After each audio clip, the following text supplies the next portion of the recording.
महाशिवरात्रीच्या पावन पर्वावर नागपूर जिल्ह्यातील पारशिवनी तालुका अंतर्गत येणाऱ्या जुनी कामठी येथील कर्णिका नदीकाठी स्थापित कामठेश्वर शिवमंदिर येथे शिवभक्तांनी मोठी गर्दी केली होती।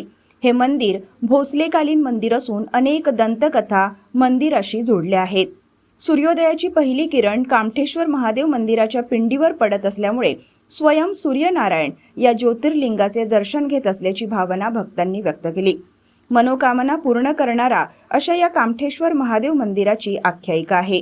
दरवर्षी महाशिवरात्री निमित्त अनेक भाविक मोठ्या श्रद्धेने भगवान शिवाचे दर्शन करायला इथे येतात। शिवरात्रीच्या दुसऱ्या दिवशी सोमवारी श्री शिव मंदिर देवस्थान समितीतर्फे येथे महाप्रसादाचे आयोजन करण्यात आले होते।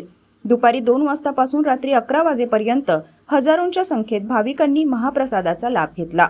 यावेळी मंदिर समितीच्या अध्यक्षा जिजाताई असोले, उपाध्यक्ष बाबूलाल हिरणवार, प्रकाश सिरिया, अनिल गंडालिया, लाला खंडेलवाल, श्रीराम कुशवाह, युगचंद छल्लानी, उत्तम सायरे, भूषण इंगोले, प्रकाश हिरणवार, सोनू पिल्ले, विजय लांजेवार, गजानन आसोले यांच्यासह अन्य मान्यवर तसेच मंदिर समितीचे सदस्य उपस्थित होते।